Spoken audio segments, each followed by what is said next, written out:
Torben's out here, a long way from his home in Denmark, studying the Pygmy Blue Tongue Lizard, which until recently was believed extinct. The Pygmy Blue Tongue skink was discovered and described in 1863, and it was seen regularly up until 1959. But for some decades after that, it disappeared and was presumed extinct. That is, until 1992, when it was rediscovered. Two biologists were driving along the road out here, and they saw and stopped at a snake. Now, it turns out that that snake had been hit by a car. It was a brown snake, and its stomach had popped. And guess what was inside? A Pygmy Blue Tongue Lizard. That prompted a thorough search of the surrounding area. I've been wanting to meet one of these critters for years now. We have all sorts of reptiles at the park, but the Pygmy Blue Tongue isn't one of them. So today, it's pretty special to me. So, Torben, how does this actually work? Roxy is our Pygmy Blue Tongue Lizard detection dog. Okay. So she is trained to sniff out lizards because they live in these little burrows in the ground, sometimes under the grass, and it can be hard to see. And she can sniff them out even when we can't see them.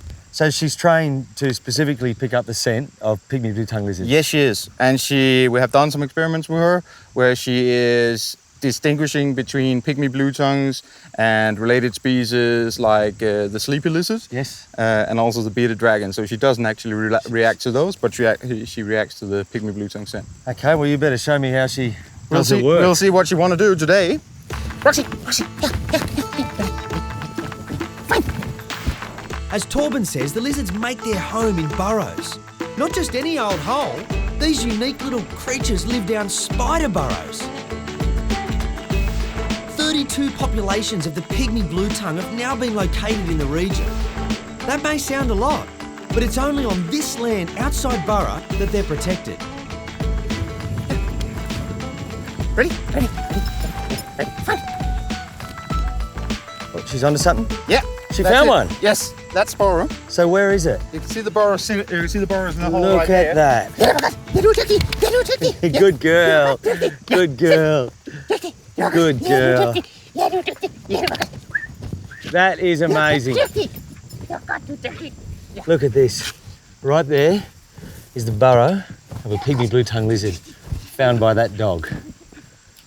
I guess the Danes have a slightly different way of congratulating their dogs. All the same, it's an amazing skill Roxy has.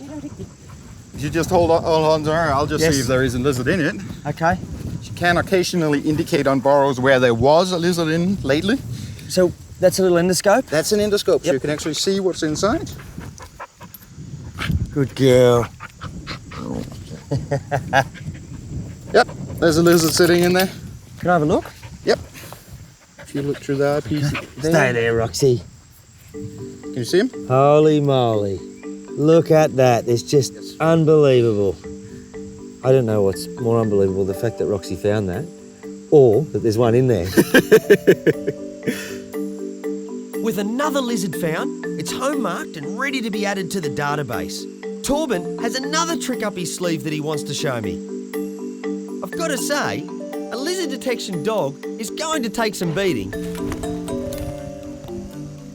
I've been wondering what the fishing rod was for. I think I'm getting an idea now. This is our burrow? Yeah, so here's a burrow where we know there's a lizard in. Yep. And now we're gonna go fishing. All right, well, I'm very keen to see you do this. The idea here is to get the lizard to latch onto the mealworm. Then Torben will give him a yank and out he'll pop. Well, that's the plan. This fella has got other ideas though. Second worm in. Come on, come on. This boy's played the game before. He knows how to grab a free meal.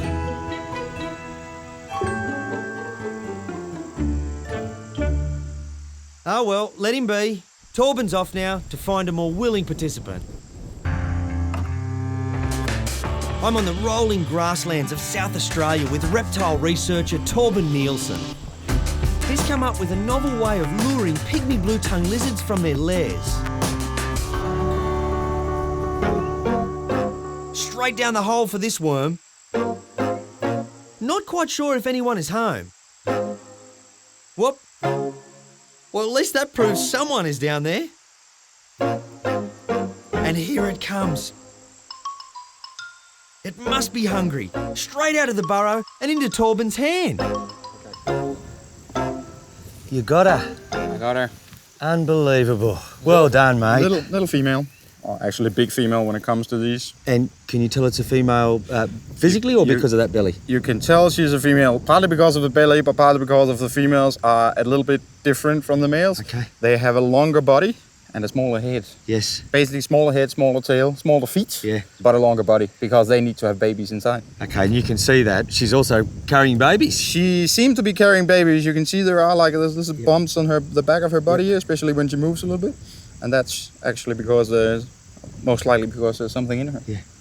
Otherwise, she has been feeding on some very big grasshoppers lately, but she should be pregnant. Yes.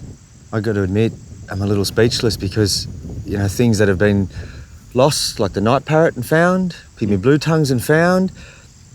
I don't think there's much hope for thylacines, but, it's incredible that something can be lost for so long and found, and here it is now. Yes. Well, it's probably got something to do with no one thought to look inside a spider burrow for these little guys. That's the only place they live, hey? It's the only place they live. They do occasionally go into little cracks in the earth, something like that, temporarily, but spider burrows seem to be their only permanent residence. And tell me, I've heard that they kick the original resident out? Yes. And then move in. What actually happens there? They can find burrows that are empty. There are plenty of burrows around here that are empty, but it does seem that if they find a burrow with a spider in it, then the spider, it's a bad deal for the spider. The spider gets kicked out and in the process often get eaten. Yes. And tell me, they're coming out head first, which means, is there a hole down the bottom or are they backing in? A lot of the burrows have a little extension or a little widening somewhere. These are incredibly flexible. The only thing, you can almost make a knot on them. The only thing that can't flex is the head. So often they go down and they find a place and they turn around. But we also have footage of lizards coming in, moving into a burrow, reversing out, turning around and sticking the tail in and moving in like that. We'll take some measurements of our girl later. But now, it's my turn to grab my first Pygmy blue tongue. I'll fish and you catch. All right, I've got to tell you, I'm a bit nervous because I've seen the master do it. The pressure's on. Yeah. Okay, I'm ready. We've definitely got him interested. Only a matter of time. Look at it devour that worm. That's just amazing. It's so tempting to go for the lizard when he pops his head out, but this is a waiting game. He's not stupid and he's really quick. I've got to bide my time. Got him! Look at that. Yeah, they got plenty of confidence. Plenty of confidence. Oh, well, that's one thing I'm happy to be bitten by. Look at that. And that's another female? Let me see here. No, that's actually a male. Oh, that's a male. That's a male. We got a pair. You'll see pretty big head. Yeah. Very short body. Yes. And you'll find that it has a very long tail. Okay. I can see that body tapers right in, whereas that last female had a rounded belly and bigger shoulders. Let's see if we can see. You can actually see there's a little bump here. I can, yeah. We are a bit past the mating season. Yep. But you can see there's a bump on both sides, which is his hemipenises. Yes. And that's what you can see on the males as well. But that's only because we're close to the mating season. In the middle of the season, you won't see him. But this is actually a male. Look at you. Just incredible to think that they were missing for so long and everyone thought they were extinct, yeah? And they're here. As with all new finds, Torben needs to collect some data, so it's back to the car. Okay, will we take him down for processing? Yep. You're looking at one happy boy here. Well, I'm glad that these little guys can make you happy. They do. Spectacular lab you've got. Yeah, it's quite a nice place. Quite a bit better than any inside lab anywhere. Oh, agreed. Now, before we get the data, tell me about the research that you're doing. My main project here is aimed at figuring out how lizards respond to grazing. We've had grazing on most of these lands for like over 100 years. Yeah. So clearly the lizards can take some kind of grazing. So what I'm looking at is what's the ideal amount of grazing and how do we make a system so that we can have both sheep and lizards in the same land. I reckon they're in pretty good hands, mate. Shall we get a bit of data now? Let's get a bit of data on these guys. The babies are live-born, and they're little copies of their parents. I say little, they're actually about 4 centimetres, which compared to their mother is pretty big.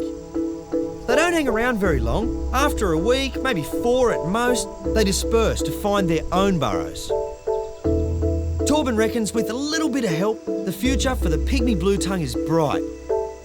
There's likely to be relocations down the line of some populations.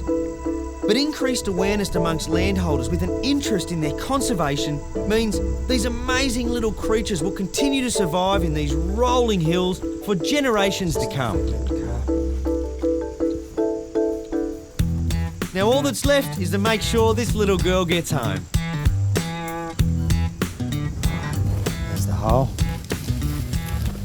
Right in there, hey? Yep, right in there.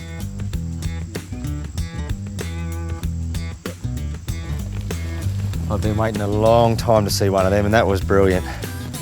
Good on you, mate. You're welcome.